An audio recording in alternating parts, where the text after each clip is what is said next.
మరి అటు చూస్తే ఒక 26 రోజుల్లో ఎలక్షన్స్ దగ్గరకు వచ్చినాయి ఎన్నికలు. ఈసారి అసలు ఎవరు ప్రభుత్వం ఏర్పాటు చేస్తారు, ఎవరు గెలుస్తారో మీరు అనుకుంటున్నారు? జగన్మోహన్ రెడ్డి గారు. జగన్ ఎందుకు గెలుస్తారు తాతయ్య జగన్? అంటే పేదల సంక్షేమ పథకాలు అవి ఈ వాలంటీర్ వ్యవస్థ కానీ ముసలివాళ్ళ పెన్షన్ ఇంటికి పోయి తీసుకొచ్చి ఇవ్వటం కానీ వీటి వల్ల. మరి ఆ ముసలి పెన్షన్ ఇప్పుడు ఇవ్వట్లేదు ఇంటికి తీసుకొచ్చి. ఇంటికి తీసుకొచ్చారంటే వాళ్ళు తెలుగుదేశం వాళ్ళు ఆపేసినారు, నిమ్మగడ్డ రమేష్ వాళ్ళు, అందువల్ల ఆగినాయి. అందువలన ఇప్పుడు ముసలోళ్ళు ఎండలోకి రాలేక పోలేక నడుములో రాలిపోతున్నారు, ఇబ్బంది పడుతున్నారు బాగా. మరి అట్లయితే మరి ఏంది జగన్ గెలుస్తాడు అయితే అవకాశం ఉందంటావా? 120 నుంచి 130 సీట్లు కన్ఫామ్, ఇది పక్కా.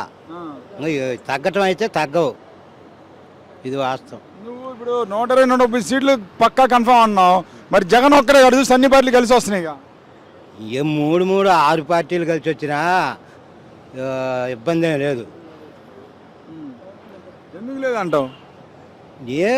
నేను మంచి చేస్తే మీ ఇంటికి నేను మంచి చేసిన పథకాలు అందితే ఓటేయండి, లేకపోతే వెయ్యబాకండి అని చెప్తున్నా కదా, అందుకే జనం నమ్మినారు.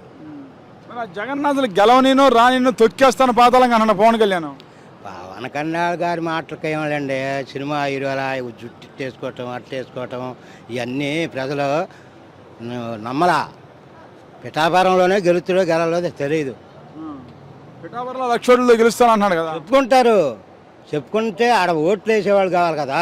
ఓట్లు అంటే మరి పవన్ కళ్యాణ్ తరపున జబర్దస్త్ చేసి కామెడీ వాళ్ళు అయిపోయి మరి అందరు సినిమా వాళ్ళు అందరూ ప్రచారం చేస్తున్నారు ఆయన తరపున. 56 చేసిన వంగగీతకి రాజకీయ అనుభవం ఉంది, అందువల్ల ముద్రగడ పద్మనాభం ఉండవు, వీళ్ళందరూ నాకు ఆయన మళ్ళా అసెంబ్లీ అడుగు పెట్టడు, సామాన్యంగా అడుగు పెట్టడా, కన్ఫామ్గా పెట్టడు. మరి ఇప్పుడు చివరిగా ఒక మాట చెప్పు, జగన్ పని అయిపోయింది అంటున్నాడు నారా లోకేష్ చంద్రబాబు అబ్బాయి, ఈ సైకో ఇంటికి పోవాలని చెప్పేసి మాట్లాడుతున్నాడు. 24, 29, 34 దాకా ఈ గవర్నమెంట్ కన్ఫామ్, ఎవరు టచ్ చేయలేరంట జగన్, క్వశ్చనే లేదు.